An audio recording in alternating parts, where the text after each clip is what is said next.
அண்ணா அக்கா எல்லாம் நல்லா இருக்கீங்களா? எல்லாம் நல்லா இருக்கீங்களா? ஒரு முறை ஜோரா கை தட்டுங்க பாப்பா. அண்ணே நல்லா இருக்கீங்களா? அண்ணே நல்லா இருக்கீங்களா? நல்லா இருக்கீங்களான்னு கேக்குறது தமிழர் பண்பாடு. நான் பச்சை தமிழ் வச்சு அப்படி கேட்டுட்டு தான் நான் பேச ஆரம்பிப்பேன். நல்லா இருக்கேன்னு எந்திரிச்சு கை தட்டினாரு. அதான் தமிழர் பண்பாடு. இதுல உட்கார மாட்டாரு, இல்ல மேஜையில உட்காந்துட்டாரு, இன்னும் உட்கார மாட்டாரு. லேடிஸ் வந்தாலும் உட்கார மாட்டாரு. தாயாம் தமிழை வணங்கி நல்ல தமிழுக்கு சொந்தக்காரர், நல்ல பேச்சுக்கு நல்ல நகைச்சுவைக்கு சொந்தக்காரர், இந்த பட்டிமன்ற மேடையின் நகைச்சுவை சின்ன கலைவான நடுவர் அவர்களையும் எண்ணெய் எதிரணி பேச்சாளர் பெருமக்களையும் வணங்கி, உண்மையிலேயே அழகான ஊரு, அற்புதமான ஊரு. நம்ம கிட்ட படை இருந்தா நமக்கு துணிச்சல் இருக்கும், நம்ம கையில ஆட்சி இருந்தா நமக்கு பொறுப்பு இருக்கும். பேர்லயே இந்த படை ஆட்சி ரெண்டையும் வச்சு அந்த மன்னர் காலத்துல இருந்து இப்ப வரைக்கும் படை கட்டி ஆட்சி பண்ற இந்த பண்பான மண்ணையும் மக்களையும் வணங்கி உங்களை பார்த்து கேட்கிறேன், என்ன தலைப்பு? என்னடா வர்றே முறை என்ன தலைப்பு? என்ன தலைப்புனா அது தெரியாம இருக்குடா. நிறைய சம்பளம் வாங்குற நீங்க தான் சொல்லணும், என்ன தலைப்பு? பணம் பெரிய 20 ரூபா பணத்தை எங்கிட்ட வைக்கவ, அதுக்கு நான் அள்ளி கீழே வீசிட்டு போயிடலாமே. இங்க வைக்கிறது ஒண்ணுதான். குடும்பத்தின் மகிழ்ச்சியை பெரிதும் தீர்மானிப்பது பெற்ற தாயா, கட்டிய மனைவியா? ஓ, இப்ப குடும்பத்தை உருப்பட வைக்கிறது யாரு? அம்மாவா பொண்டாட்டியா? குடும்பத்தை வாழ வைக்கிறது யாரு? அம்மாவா பொண்டாட்டியா? குடும்பத்தை விளங்க வைக்கிறது யாரு? அம்மாவா பொண்டாட்டியா? அவ்வளவுதானே தலைப்பு? அவ்வளவுதான். இது ஒரு சப்ப matter, salt water. Salt water. இதுக்கு ஏன் அந்த புலவர் வந்து இந்த முக்கு முக்கிட்டு போனாரு? ஒரு புலவர், ஒரு பெரும்புலவர். ஒரு பெரும்புலவர், அவர் புலவர். எதுக்குங்கிற கொடுத்ததுக்கு முக்கியிருக்காங்க. இல்ல, எனக்கு என்ன தெரியுது, அப்படியே பெருசா அறிவாளி மாதிரி அறிவு பொங்கி வழிய வழிய 1000 கேள்வி உங்களை பார்த்து கேட்டாரு. நாய்க்கு சுகர் இருக்கா? கழுதைக்கு பிபி இருக்கா? மாட்டுக்கு அது இருக்கா? நான் கேக்குறேன், எந்த ஊர்லயாவது எந்த நாயாவது பொண்ணு பார்க்க போனுச்சா? எந்த மாடாவது நிச்சயம் பண்ண போனுச்சா? எந்த கழுதையாவது கல்யாணம் பண்ண போனுச்சா? கேளு கேளு கேளு. நீங்க ஏன் கிளம்பி? நாய்க்கு சுகர் இருக்கா? மாட்டுக்கு பிபி இருக்கா? ஆட்டுக்கு சுகர் இருக்கா? அதெல்லாம் கல்யாணம் பண்ணிச்சா? அதெல்லாம் பொண்ணு வாக்க போச்சா? மாடு பொண்ணு வாக்க போச்சா? நாய் பொண்ணு வாக்க போச்சா? கழுதை பொண்ணு வாக்க போச்சா? போச்சான்னு தான் கேட்டுக்கிட்டு இருக்கேன். பொம்பளை பிள்ளை கேட்டுச்சுன்னா ஒன்னும் சொல்ல மாட்டேன். நான் கேட்டா திருப்பியாக்கா அது கேட்குது. கேட்டோன்னே அது கேட்குது. மானக்கடா கேளு கேளு கேளு. அத கூட மன்னிச்சு விட்டுறலாம். அப்புறம் சொன்னாரு, என் அண்ணன் தம்பி 4 பேரு, என் அண்ணனுக்கு கல்யாணம் ஆச்சு, என் வீட்டு குடும்பம் 2ஆ பிரிஞ்சிச்சு. அண்ணனுக்கு கல்யாணம் பண்ணீங்கல்ல, குடும்பம் 2ஆ போயிட்டு இல்ல. நமக்கு தான் அறிவு இருக்குல்ல, நம்ம படிச்சிருக்கோம், நம்ம தான் பெரிய புலவர் ஆச்சுல்ல. அத்தோட அறிவு வந்து அண்ணனுக்கு தான் கல்யாணம் பண்ண, குடும்பம் 2ஆ பிரிஞ்சு போச்சு. மிச்சம் இருக்கிற 3 அண்ணன் தம்பியும் கல்யாணம் பண்ணாம காசிக்கு காவிய கட்டி போய் குத்த வச்சு உட்கார்ந்துருக்க வேண்டியதானே. எதுக்கு வரிசைக்கு கல்யாணம் பண்ணீங்க? அப்படி கேள சொல்றேன். நீ வர சாதா புலவர் நினைக்காத. நிறைய புலவர்கள் எதுகை மோனையில் எழுதுவார்கள். நிறைய புலவர்கள் வெண்பா எழுதுவார்கள். நிறைய புலவர்கள் சீர்தூக்கி எழுதுவார்கள். எம் புலவர் மட்டும்தான் பலாதூக்கி எழுதினார். ஐயோ இல்ல, சரி விடுங்க, அவரை விட்டுருவோம். நான் நேரம் நடுவர் உங்களை பார்த்து கேட்கிறேன். கேளு. இப்போ உங்களுக்கு கல்யாணம் ஆயிடுச்சா? ஆகாத மாதிரி தெரியுது. வெக்கத்தை பாருங்க நடுவருக்கு. 60ஆம் கல்யாணம் ஆயிடுச்சான்னு கேக்குறேன்.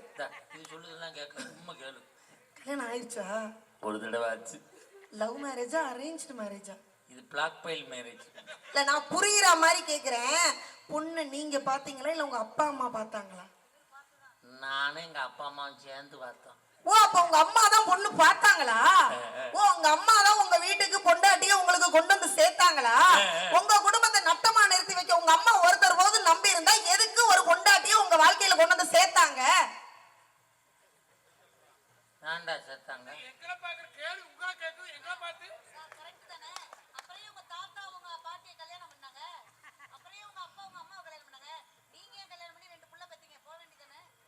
என் விதிய பாத்தியலா? இந்த காசு வாங்குறதுக்காக என் தாத்தா என் புள்ள பெத்தான், எங்க அப்பா என் புள்ள பெத்தான். நான் யார் 2 புள்ள பெத்தன்ற அளவுக்கு கொண்டு விட்டுட்டாங்க. உண்மைதானங்களா? காலங்காலமா உங்க அப்பா தான் உங்க ஆத்தாவை கொண்டு வந்தாங்க, உங்க ஆத்தா உங்க அம்மாவை கொண்டு வந்தாங்க, உங்க அம்மா உங்களுக்கு மருமகளை கொண்டு வந்தாங்கன்னா அவங்க மட்டும் போதும்னா எதுக்கு மருமகங்கிற தூக்கி இந்த குடும்பத்தை நிறுத்த வைக்கிறதுக்கு மருமகன் ஒருத்தி பொண்டாட்டின்னு ஒருத்தி வேணும்னு உங்க அம்மாக்கே தெரிஞ்சிருக்கு.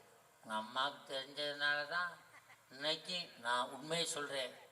என் மனைவி நேத்து எங்க அம்மாவுக்கு பிடிச்ச எல்லா உணவையும் எல்லா சாப்பாடையும் நேற்று செஞ்சு வச்சா ஒரு தடவை சூப்பர் சூப்பர் கை எங்க தட்டுங்க. அம்மாவுக்கு என்னென்ன பிடிக்குமோ அவ்வளவும் செஞ்சு கொடுத்தா 25 வருஷம் கழிச்சு. ஏங்கப்பா பரவாயில்ல பரவாயில்ல. உண்மையிலே நேற்று எங்க அம்மாவுக்கு திதி அன்னைக்கு தான் திவசத்துல செஞ்சு வச்சா எல்லாத்தையும்.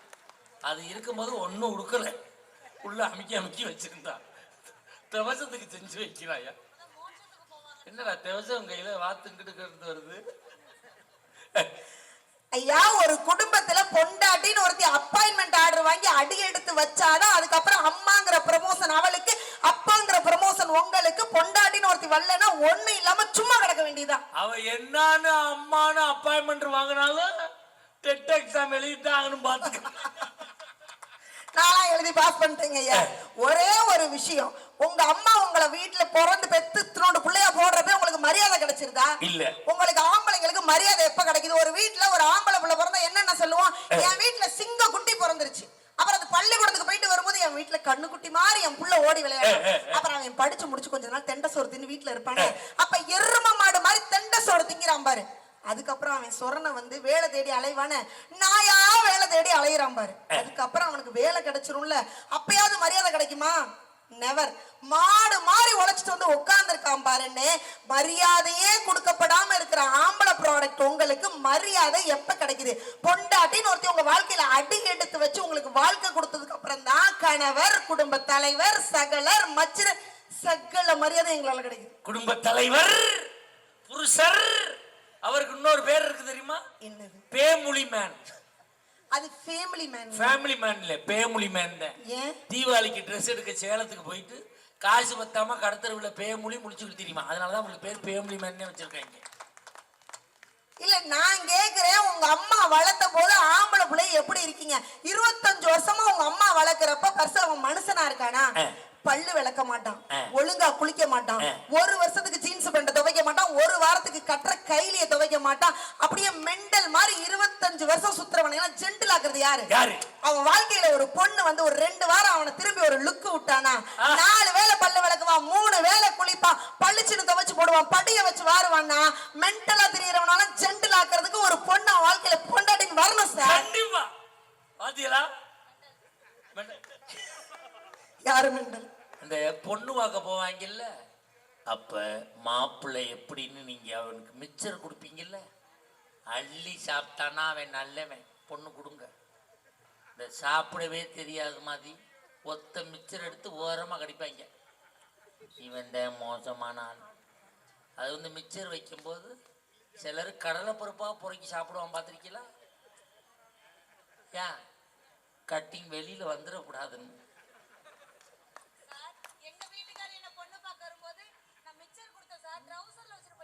அவன் வீட்டில் வச்சு அடிக்கிறவன் போல இருக்காதான் டவுசரில் எடுத்து போட்டு போயிருக்கான். அதுவும் நம்ம ஆளுங்க தண்ணி அடிக்கிற ஸ்டைல பார்த்துருக்கலாம். ஒயின் ஷாப்புக்கு போகிற ஆளுகளை பாருங்களேன், ஒயிட் அண்ட் ஒயிட்டில் போவார், போய் சப்ளையர் க்ளீன் பண்ணியா ஒரே டஸ்ட் அவ போய் வாங்கி அடிக்கிறத பாருங்களேன். ஒன்றை வாங்கி சரக்கை செட்டில் பண்ணுறது, கழுத்து போட திருவாங்க, ஏன்னா மூடி சுற்றினாலும் சுற்றிடும், திருக்கிட்டு தூக்கித்தான் ஊத்துறாங்க. சரக்கு மிக்ஸ் ஆனும்ல, விட்டு விட்டு 3 சொட்டு எடுத்து விடுறாங்க.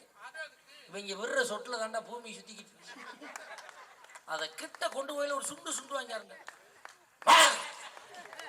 இவனுக்கு அதுக்கு சம்பந்தம் இல்ல, முதவி நீ தானே வாங்கின. சிலர் கண்ணை மூடிக்கு தான் குடிக்கிறேன். ஏன் கண்ணை மூட போறது அதில் தான் தெரியும்.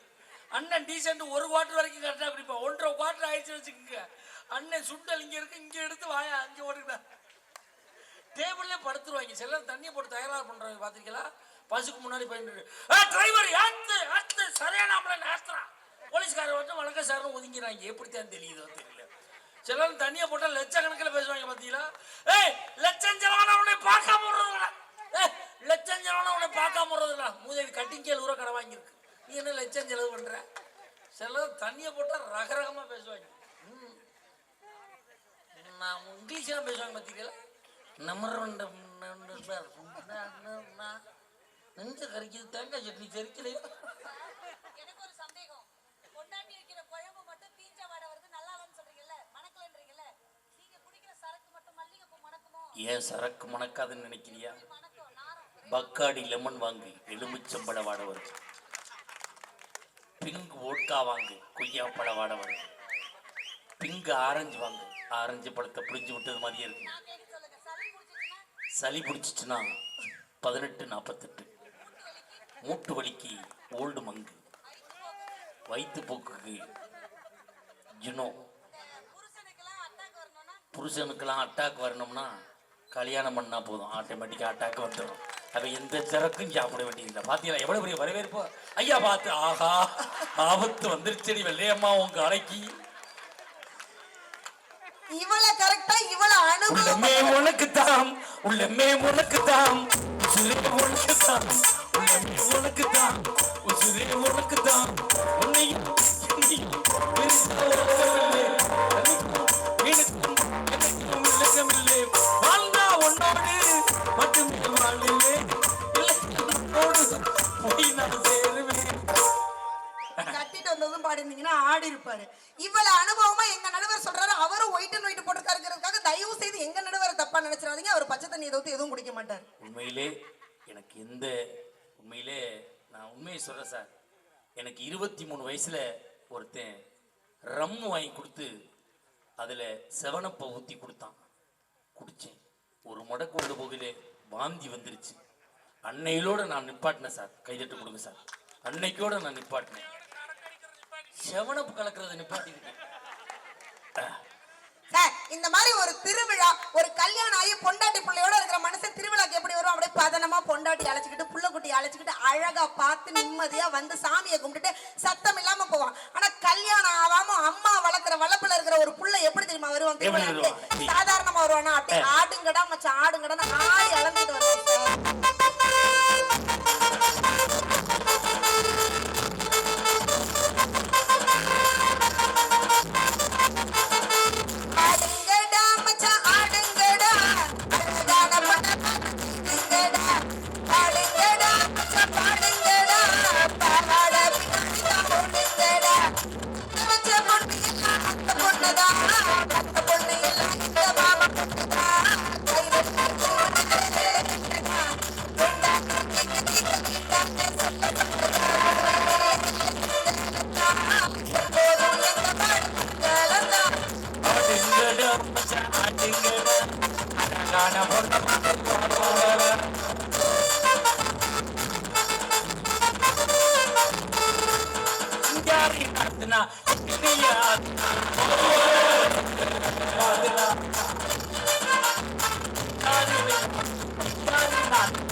ஏண்டா இவன் படிச்சான்ல, அவன் பாட்டை நிப்பாட்ட முன்னாடி நீ நிப்பாட்டிடுற. இந்த பிள்ளை பானன்னு சிங்காரி நாத்துனா சிங்கிள் டீயை ஊத்துவா ஒரு நாளைக்கு மூஞ்சில இருக்கு. இப்படி எல்லாம் ஊர்ல இருக்கிற பொண்ணையெல்லாம் முறை பொண்ணா பாக்குறவனையெல்லாம் திருத்தணும்னா அதுக்கு ஒரு பொண்டாட்டி வலது காலை எடுத்து ஒரு அடி வச்சு ஒரு அடியில திருத்துறதுக்கு பொண்டாட்டின்னு ஒருத்தி வரணும் சார். அது என்ன இவ்வளவு என்ன எல்லாத்தையும் வந்து எங்க மஞ்சனை குறை சொல்லிட்டு போனாங்கல்ல. நான் எங்க மஞ்சனை பார்த்து கேக்குறேன், பொண்டாட்டி சீரியல் பாக்குறா, பொண்டாட்டி டிவி பாக்குறா. டிவி பாக்குறது ஒரு குத்தமா? அத்தனை பெண்களும் ஏன் டிவி பாக்குறோம்னு தெரியுமா? பெண்கள்லாம் சாதாரணமா டிவி பார்க்கல சார். இந்த விவசாய மண்ணில் சொல்ற இந்த விவசாய உழைப்பாளர்களை பார்த்து சொல்றேன். ஒரு நாள் அவங்க புருஷன் காட்டுலையும் மேட்டுலையும் உழைக்கிற உழைப்பை அவங்க சொற்ற வேர்வை துளியோட மதிப்பும் தெரிஞ்சவங்க சார் வீட்டுல இருக்கிற பொண்டாட்டி. அதனாலதான் அந்த ₹1 காசோட அருமை தெரிஞ்சதுனாலதான் 399 ரூபாய்க்கு டிவிக்கு ரீசார்ஜ் பண்ணி நம்ம புருஷன் வச்சிருக்காரு. நம்ம டிவி பார்க்கலன்னா அந்த காசு வீணா போயிருமே. 399 ரூபாய்க்கு ரீசார்ஜ் பண்ணா நீ பார்த்து விட்டு 3500 ரூபாய் கரண்ட் பில் கட்டுறவனுக்கு தான் அந்த வயிற்றுச்ச தெரியும். சரிங்க, அதை கூட விட்டுறலாம். பொண்டாட்டி பட்டு புடவை கட்டுற ஆரி ஒர்க் பிளவுஸ் விக்கிற அதை போய் குத்தோன்னு சொல்றாங்க.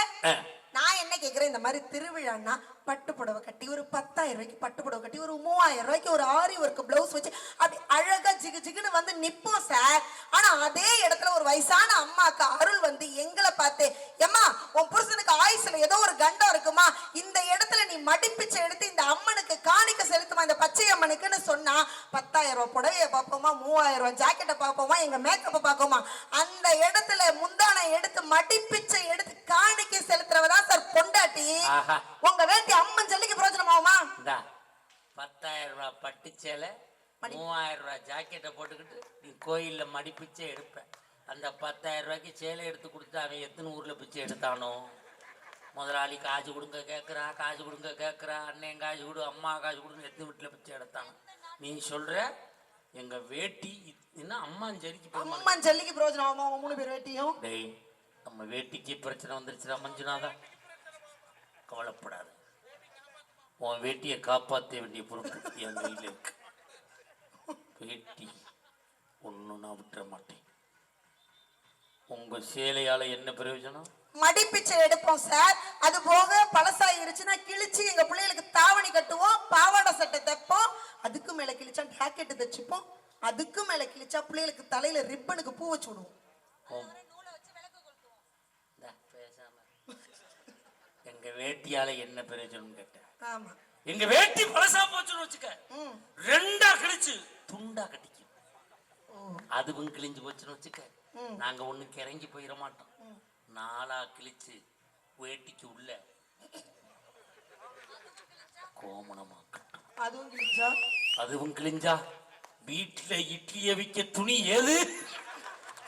இப்ப சாப்பிட்டியலே கமகமனு இட்லி, நம்ம வேட்டியில வச்ச இட்லி தான். அதுவும் கிழிஞ்சா நாங்க ஒண்ணு கிறங்கி போயிட மாட்டோம். நைசா சுருட்டி விளக்குக்கு திரியா போடும். அதுவும் கிழிஞ்சா மூக்குல விட்டு அச்சுன்னு தும்மல் போட்டா அரைக்குள்ள சளி வந்துக்கு. அதுவும் கிழிஞ்சா நூலு விடுவோம். நம்ம கிழிகிறதுக்கு என்ன இருக்கு? சேலையை கிழிச்சா இவன் வேட்டியை கிழிச்சேன், அதுக்கு அது சரியா போச்சு. கோமணம் மிச்சம். அத கூட மன்னிச்சு விட்டுறலாம். அக்ஷய திருதியை அன்னைக்கு பெண்கள் நகை கேட்கறதவே ஒரு தப்பு. நீங்க மஞ்சள் சொல்றாங்களே, மே மாசம் அக்ஷய திருதியை வந்துச்சு, அத்தனை பெண்களும் அத்தனை பெண்டாட்டியும் புருஷன்ட்ட நகை கேட்டாங்க. இல்லன்னு சொல்லல சார். மே மாசம் வர அக்ஷய திருதிக்கு நாங்க நகை கேட்கறது உங்க கண்ணுக்கு தெரியுது. அடுத்து ஜூன் ஜூலை மாசத்துல ஊர்ல இருக்கிற எல்லா பள்ளிக்கூடம் காலேஜையும் திறந்துடுறாங்களே, நீங்க பெத்த பிள்ளைக்கு பீசு கட்ட வழி இல்லைன்னா எங்க கழுத்துல காதுல கிடக்கிற தங்கத்தை எல்லாம் கொண்டு போய் பேங்க்ல அடமானம் வச்சு காசு கொடுக்குறோமே, அது உங்க கண்ணுக்கு தெரியலையான்னு இந்த 2 வேட்டிக்கு நாமளையும் பார்த்து நான் கேட்கிறேன். அந்த அடமான வச்சு விட்டு அவன் படுற பாடு அவனுக்கு தான் தெரியும். சோறு ஒழுங்கா போட மாட்டான். சோறு அள்ளி நகை பேங்கில் இருக்கு, நீ தின்னு. காப்பி குடிக்கல, மூக்குத்தி மூட்ட முடியல, நீ குடி நல்லா. எருமை தவிடு குடிக்கிற மாதிரி குடி. அவன் எப்படியா நிம்மதியா சாப்பிடுவேன்? வீடுகள்கிட்ட வாங்கி அடகு வைக்கிறதுக்கு. மீட்டு கொடுக்க முடியாமையா நாங்க இருக்கிறோம். உண்மையிலே ஒவ்வொரு ஆண்மகனும் தன் மனைவிய அடமான வைக்கிறான்னா என்ன காரணம்? நகைய மனைவியோட நகையை அடமான வைக்கிறான்னா என்ன காரணம்? என்ன காரணம்? இவர்களை அடமான வைக்க முடியாது, அதனாலதான் நகையை அடமானம் வைக்கணும்.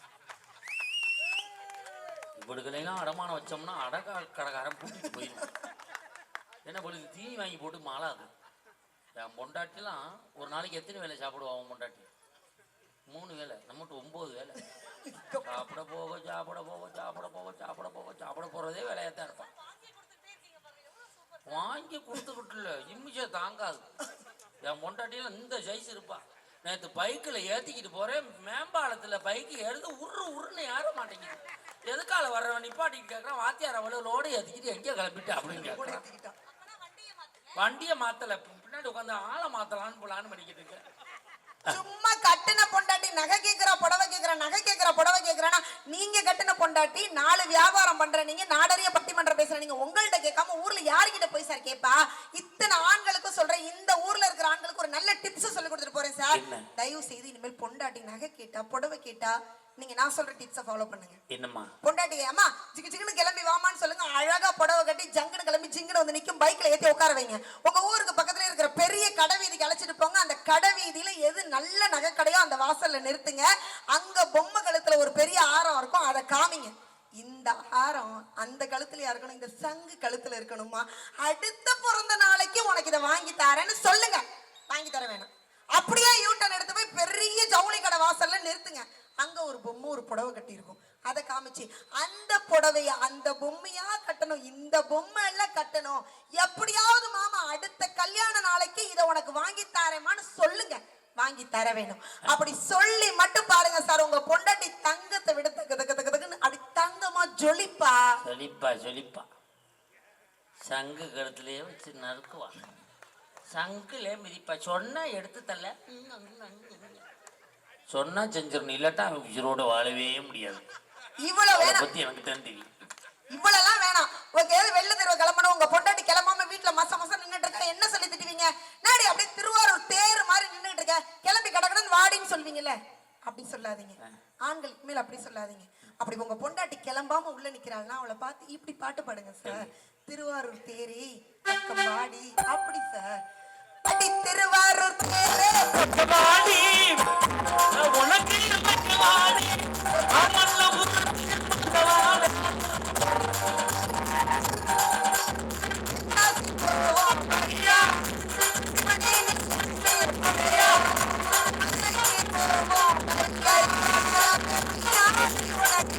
ஐயா, வா.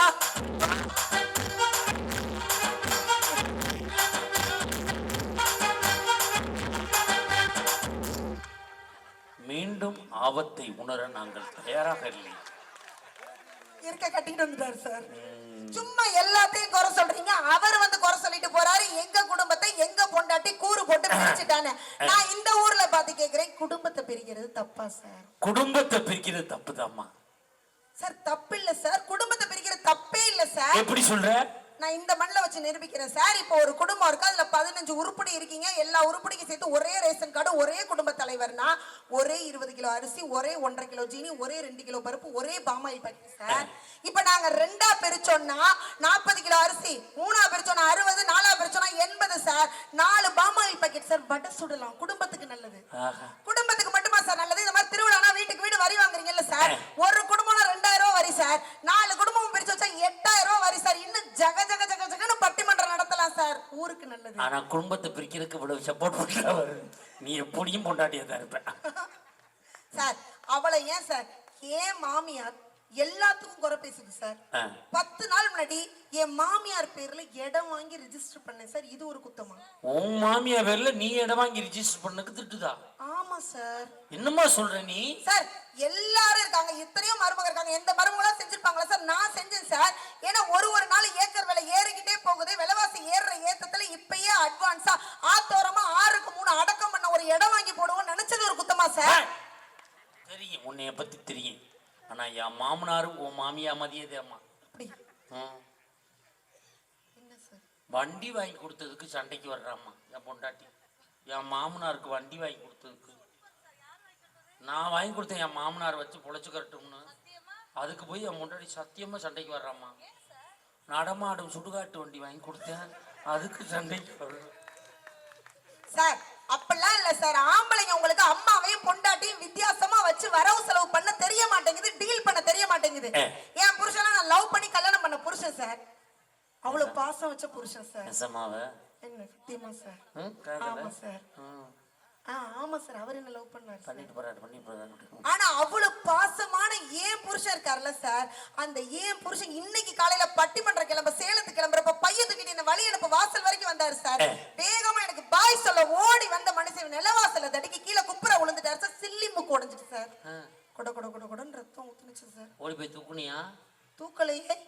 ஏன் தூக்கணும்? எதுக்கு தூக்கணும்? விழுகிறப்ப பொண்டாட்டின்னு என்ன சொல்லி கூப்பிடாம அம்மான்னு சொல்லிட்டு விழுகுறான் சார் அவன். சைத்தான்டா.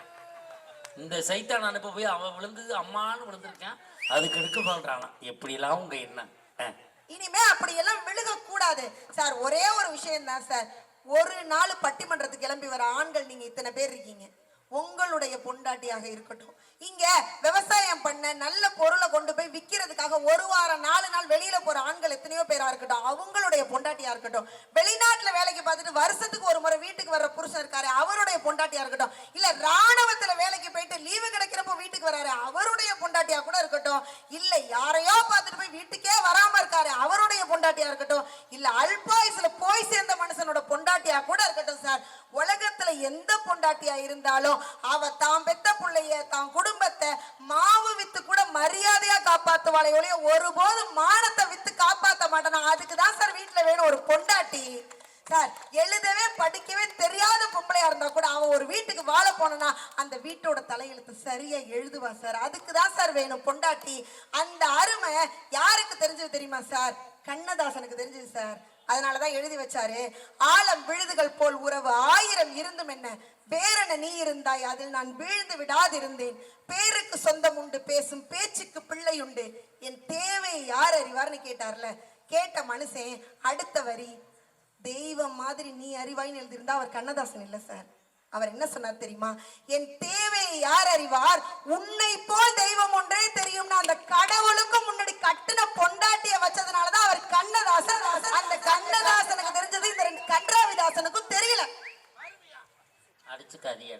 ஆனா நீங்க அறிவான நடுவர், கூறுள்ள நடுவர், புத்திசாலி நடுவர், உங்களுக்கு தெரியும், நம்புறேன், நீங்க நல்ல தீர்ப்பை கொடுப்பீங்கிற நம்பிக்கையில இதுவரையில் என் பேச்சை செவிமடுத்த அத்தனை பேருக்கும் நன்றி கூறிட அமர்கிறேன். நன்றி, வணக்கம். நான் பூவெடுத்து வைக்கணும் பின்னாலே சொக்கனாலே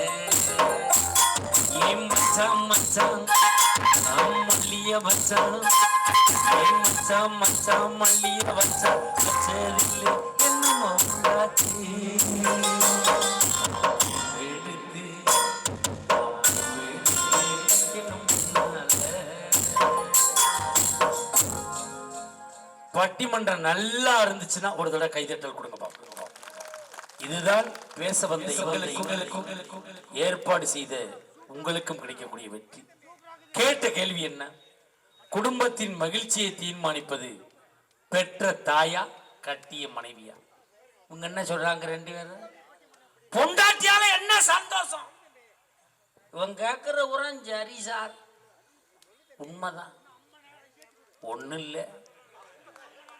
போன வாரம் ஒரு பட்டிமன்றம், அண்ணே ஐயா ஐயா ஐயா உட்காருங்க உட்காருங்க உட்காருங்க, உங்களுக்கு டைம் தரேன், கடைசி பாட்டு உண்டு. பட்டிமன்றம் போன வாரம் பட்டிமன்றம் சீக்கிரமே முடிஞ்சிருச்சு. விடிய காலம் 3 மணிக்கெல்லாம் வீட்டுக்கு போயிட்டேன். காலிங் பில் அடிச்சு என் பொண்டாட்டி கதவை திறந்தான். பாவம் தூக்கத்தில் வந்து திறக்கிறாள், சிரிச்சு வைப்போம்னு அவள் கதவை திறந்த உடனே அப்படின்னு என்னையெல்லாம் பார்த்தா சிரிப்பா தான் இருக்குன்னு போய் படுத்துட்டான். மறுநாள் அதே டயத்துக்கு பட்டிமன்றம் முடிஞ்சு போறேன். இவதான் சிரிச்சா திட்டாளே, கதவை திறந்தா சிரிக்கல. என்னைய பார்த்தா சிரிப்பீங்களா, அந்த அவளை பார்த்தா சிரிப்பேன். விடிய காலம் 3 மணிக்கு எவ்வளோ கதை வந்து வச்சிருக்க, அவளை பார்த்து சிரிக்கிறதுக்கு இந்த பொண்டாட்டியால சந்தோஷம் வருமா? ஒன்றும் இல்லை சார், வெண்டிக்காய் வாங்கிட்டு சொன்னா என் பொண்டாட்டி. நுனிய ஒடிச்சு ஒடிச்சு பார்த்து வாங்கிட்டு வாங்க. காய்கறிக்காரே வெண்டிக்காய் நுனியை ஒடிச்சா கையை ஒடிப்பேங்கிறேன், இவன் ஒடிக்காம வாங்கிட்டு வந்தா கையை ஒடிப்பேங்கிறேன். எப்படிக்கா வெண்டிக்காய் வாங்கிட்டு வர்றது? அரை கிலோ வாங்கிட்டு வர சொன்னான்னா கடையில் 1 கிலோ வாங்கி என் குரு பஸ் ஸ்டாண்டில் உட்காந்து ஒடிச்சு போட்டுவிட்டு அரை கிலோ வீட்டுக்கு கொண்டு போயிட்டு இருக்கேன். இப்போ இங்கே தான் வச்சு ஒடிக்கணுமாக்கணும்னு நினச்சி எல்லாரும் லைனில் நின்று ஒடிச்சு முத்துனதை கீழே போட்டு போய்கிட்டு இருக்காங்க. முத்துனதை வெட்டி போட்டு வெள்ளைச்சாமி வியாபாரம் பண்ணிக்கிட்டு இருக்காங்க. வியாபாரம் படுத்துருக்குங்க, எங்கே நிம்மதி இருக்கு? ஆனால் பெற்ற தாய் என்பவள் யார்? உண்மையிலே நண்பர்களே, அரண்மனை போல வீடு கட்டினாலும் அங்கே அம்மா இல்லை என்றால் அது அனாதை இல்லம் தானே. நல்லா யோசிச்சு பாருங்க சார். உண்மையிலே நகை வாங்கி கொடுத்தா பொண்டாட்டி சந்தோஷப்படுவான், ஸ்கூட்டி வாங்கி கொடுத்தா மக சந்தோஷப்படும், பல்சர் பைக் வாங்கி கொடுத்தா மகன் சந்தோஷப்படுவான். ஆனால் என்ன வேண்டும் என்று கேட்டாலே சந்தோஷப்படக்கூடியவள் நாம் பெற்ற தாயாக மட்டும்தான் இருக்கணும். அம்மா என்னம்மா வேணும்? நீ நல்லா இருந்தா போதும்டா சாமி. பெற்ற தாயை தவிர யாரும் சொல்ல போறதில்லை. உண்மையிலே உறவுகளே, நம்மை மீதம் வைக்காமல் சாப்பிட கற்றுக் கொடுத்தவளும் நம் தாய்தான். நம் மீதம் வைத்ததை மட்டுமே சாப்பிட்டு வாழ்ந்தவளும் நம்முடைய தாயாக மட்டும்தான் இருக்க முடியும். ஒரு தாய்க்கு ஊனமா ஒரு பிள்ளை பிறந்துருதுன்னு வைங்க, மாற்றுத்திறனாளியா, அந்த தாய் அந்த ஆண்டவன்ட்ட என்ன தெரியுமா வேண்டுவா? அம்மா தாயே, எல்லாரும் குழந்தை பெற்ற மாத்தேன் நானும் பெற்றேன், எல்லாரும் 10 மாசம் சம்மந்த மாத்தேன் நான் பெற்றேன், எனக்கு மட்டும் இப்படி ஊனமான பிள்ளைய கொடுத்துட்டியே அத்தா, நீ கொடுத்ததை நான் ஏற்றுக்கிட்டேன், எனக்காக ஒரு உதவி செய். என்னை மாதிரி என் பிள்ளைய யாரும் பார்த்துக்க முடியாது, நான் சாகிறதுக்குள்ள என் பிள்ளையை எடுத்துக்க, அப்படி வேண்டக்கூடியவர் தான் பெற்ற தாய். உண்மையிலே நண்பர்களே, உறவுகளே, ஒரு 3 மாதத்துக்கு முன்னாடி மத்திய பிரதேசத்தில் எல்லாரும் செய்தித்தாளில் பார்த்தோம், வாட்ஸ்அப்பில் பார்த்தோம், செய்தித்தாளில் பார்த்தோம், யூடியூப்பில் பார்த்தோம். ஒரு மிக மோசமான ஒரு சம்பவம் துக்கமான ஒரு சம்பவம் நடந்தது. மத்திய பிரதேசத்தில் ஜபல்பூர் அப்படிங்கிற ஒரு இடத்துல ஒரு படகு விபத்து ஆற்றுல நடந்துருது. படகு கவிழ்ந்து 9 பேர் இறந்து போனாங்க. அதில் என்ன சிறப்புனா, ஒரு தாயும் 9 வயது மகனும் இறந்து போனார்கள். அதில் என்னன்னா, அந்த தாய் லைஃப் ஜாக்கெட் போட்டிருந்தான், உயிர் காத்து கொள்ளக்கூடிய அந்த மேலே அணியக்கூடிய ட்ரெஸ் போட்டிருந்தா. அப்படி இருந்து அந்த தாய் செத்து போயிட்டா. அந்த ட்ரெஸ் போட்டுக்கிட்டு தண்ணியில் விழுந்தா இப்படி கையை லேசாக அசைச்சாலும் மேலே வந்துடுவோம், சாகிறதுக்கு வாய்ப்பு இல்லை. இப்போ எப்படி இந்த அம்மா செத்தாங்கன்னு பார்த்தா 15 மணி நேரம் ஆச்சு அந்த இறந்து. அந்த தாயை தூக்குறாங்க. அந்த தாயோடு 9 வகை மகன் கட்டி பிடித்தபடியே இருக்கிறான். அந்த தாயும் அந்த பிள்ளையை கட்டி பிடித்திருக்கிறான். உண்மையிலே பனிக்குடம் உடைந்த போது உன்னை பாதுகாத்த தாய், இந்த படகு உடைந்தா உன்னை விட்டுவிட போகிறேன் என்று அந்த தாய் அப்படியே இந்த பிள்ளையை அணைச்சிக்கிட்டே இருக்கா 15 மணி நேரம். உண்மையிலே ஒரு தாய்க்கும் ஒரு பிள்ளைக்குமான உறவு எப்படிப்பட்ட உறவு பார்த்தீர்களா? இப்படி ஒவ்வொரு தாயும் எத்தனை குடும்பத்தில் இருந்து கொண்டிருக்கிறார்கள். இப்போ மகிழ்ச்சி யாரால கிடைக்கும்? பெற்ற தாயால் தான் ஒரு குடும்பத்தின் மகிழ்ச்சி கிடைக்கும் என்று நான் தீர்ப்பு சொல்ல முடியாது.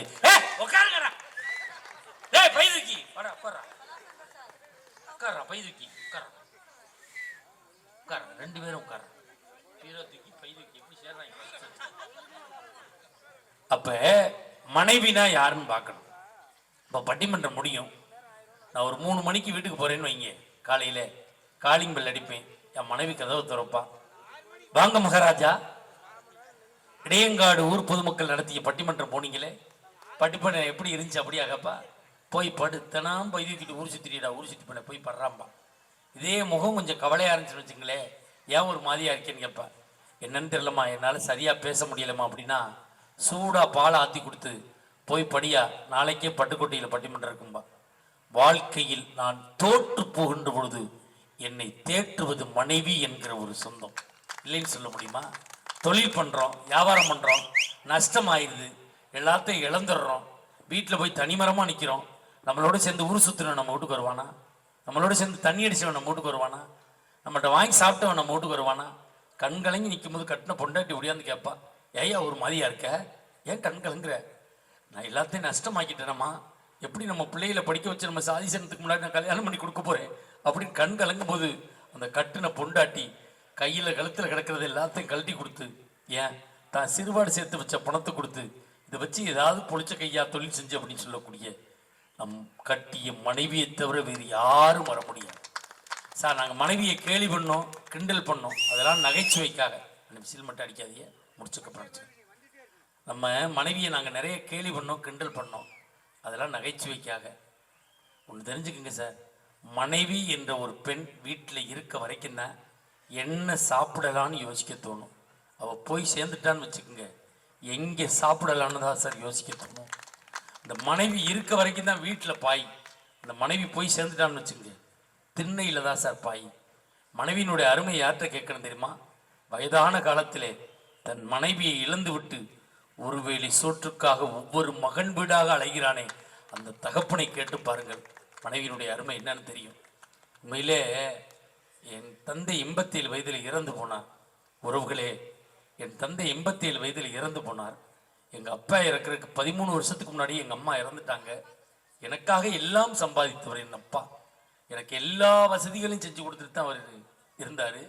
எங்கள் அம்மா இறந்ததுக்கப்புறம் எங்கள் அப்பாவை நாங்கள் தான் பார்த்துக்கிட்டோம். எங்கள் அப்பாவுக்கு சாப்பாடு எல்லாம் போட்டு வச்ச தேவையானது பூரா வைப்போம். சாப்பாடு அள்ளி இப்படி வாயில் வைக்கலே கண்ணீர் அவர் அறியாமல் ஓடும். எப்பா அழுகிறீங்க, நல்லா தானப்பா பார்த்துக்கிறேன்னு சொன்னபோது அவர் சொன்ன வார்த்தை, உங்கள் அம்மா இல்லையடா, உங்கள் அம்மா இல்லையடா. உறவுகளே, எங்களால் எல்லாம் கொடுக்க முடிந்தது என் தந்தைக்கு, ஆனால் அவர் மனைவி கொடுத்த அந்த அன்பை, பாசத்தை, சந்தோஷத்தை ஒருபோதும் பிள்ளைகளாகி எங்களால் கொடுக்க முடியவில்லை. உறவுகள், இப்போ சாதாரணமாக எடுத்துங்க, ஒரு வீட்டில் ஒரு தாய் இருக்கா, அந்த தாய்க்கு 4 பையன் இருக்கான்னு வைங்க. 4 பையனை வளர்த்து 4 பெண்ணுக்கு கல்யாணம் பண்ணி வச்சிடறா. ஏதோ ஒரு கெட்ட நேரம், போதாத காலம், அந்த மூத்த பையன் இறந்து போயிடறான்னு வச்சுக்கோங்க. அந்த தாய் என்ன பண்ணுவா? 1 மாதம் வரைக்கும் அந்த மையம் வீட்டிலே இருப்பா. அடுத்த மாதமே அடுத்த மையம் வீட்டுக்கு போவா, அடுத்த மாதமே அடுத்த மையம் வீட்டுக்கு போவா, ஒரு கல்யாணத்துக்கு போவா, ஒரு திருவிழாவுக்கு போவா, ஒரு பண்டிகைக்கு போவா. எல்லா இடத்துலையும் முன்னாடி போய் நிற்பா. ஆனால் இந்த கணவனை பறிகொடுத்த மனைவி எங்கும் நல்லது கெட்டதில் முன்னாடி போக முடியாமல் பின்னால் இருந்து அந்த குடும்பத்தை இயக்கி கொண்டு இருக்கிறாளே, அவளுக்கு இந்த சமூகம் என்ன பதில் சொல்ல போகிறது? நண்பர்களே, உண்மையிலே மனைவி தாய் என்ன வித்தியாசம்? தாய் என்பவள் தொப்புள் கொடி உறவு, மனைவி என்பவள் தாலி கொடி உறவு. தாய் என்பவள் ஆதியில் வந்தவள், மனைவி என்பவள் பாதியில் வந்தவள். எப்படி வித்தியாசத்தை பார்க்கறது யோசிச்சு பாருங்க. இப்போ நம்ம தாய் நம்மளோட எத்தனை வருஷம் இருப்பாங்க? ஒரு 40 வயசு வரை நம்மளோட இருப்பாங்களா? நம்மளுக்கு ஒரு 50 வயசு ஆகிற வரைக்கும் நம்ம தாய் நம்மளோட இருப்பாங்களா? வந்தாங்க, நம்மளை பெற்றாங்க, வளர்த்தாங்க. நம்மளுக்கு ஒரு 40 வயசு 50 வயசு ஆகும்போது அந்த தாய் தெய்வத்தோடு தெய்வமாக போய் சேர்ந்துருவாங்க. ஆனால் பாதியில் வந்த மனைவி நாம் கடைசி காலம் வரை இந்த குடும்பத்திற்கு மகிழ்ச்சியை கொடுக்கக்கூடியவள். கட்டிய மனைவியாக மட்டும்தான் இருக்க முடியும். பெற்ற தாய் அந்த கோயிலில் கருவறையில் இருக்கக்கூடிய தெய்வத்திற்கு சமமானவள். பெற்ற தாயை வணங்க கடமைப்பட்டிருக்கிறோம். பெற்ற தாய் என்பவள் கோயிலின் அஸ்திவாரம் போன்றவள். ஆனால் மேலே இருக்கக்கூடிய கலசம் போன்றவள் கட்டிய மனைவி. ஆனால் பெற்ற தாய் பாதிக்காலம் நம்மளோடு இருந்து நம்மளை வாழ வைத்து விட்டு அந்த தாய் சென்று விடுவாள். ஆனால் கடைசி வரை நம் குடும்பத்திற்கு மகிழ்ச்சியாக துணையாக வரக்கூடியது பெற்ற தாய் சென்றவுடன் கட்டிய மனைவிதான் என்று தீர்ப்பளித்து உங்கள் பாதம்பட்ட மண்ணை தொட்டு வணங்கி நிறைவு செய்கிறோம். வாய்ப்பிருந்தால் மீண்டும் பல தலைப்புகளில் சந்திப்போம். ஒன்றை மட்டும் சொல்லி நிறைவு செய்கிறேன். உறவுகளை, சொத்துக்களை வேண்டுமானால் பிரித்து கொள்ளுங்கள், சொந்தங்களை ஒருபோதும் பிரித்து கொள்ளாதீர்கள். வாய்ப்புக்கு நன்றி. மஞ்சுநாதன் ஒரு பாடலை தந்து நிறைவு செய்வார்.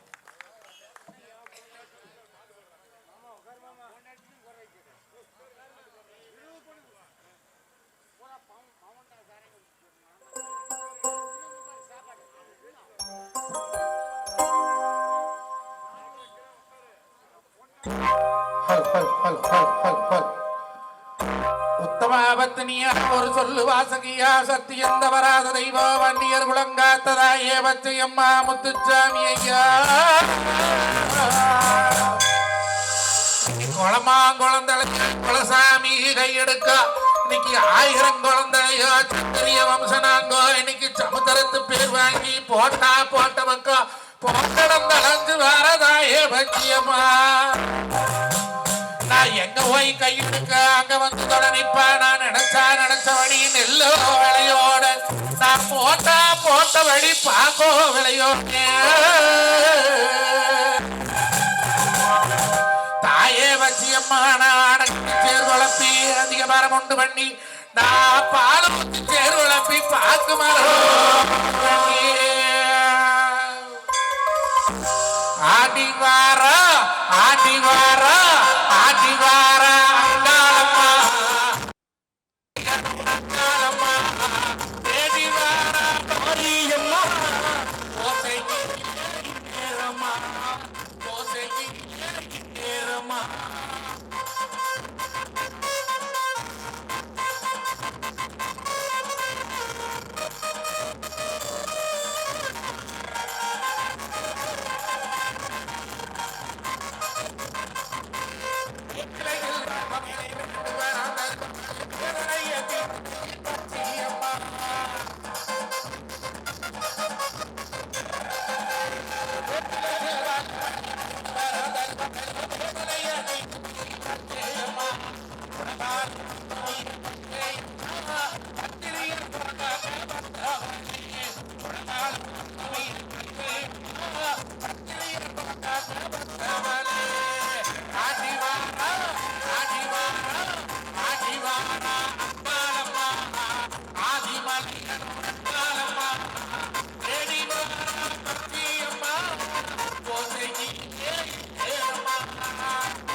மைத்துனர் அத்தனை பேருக்கும் எங்கள் பட்டிமன்ற குழுவின் சார்பாக மனமார்ந்த நன்றிகளை வாழ்த்துக்களையும் சொல்லி இந்த பகுதியிலே என்னை அழைத்து நிறைய நிகழ்ச்சிகளை கொடுக்கக்கூடிய என் அருமை மாமா ராமகிருஷ்ணன் அவர்கள் வந்திருக்கிறாங்க.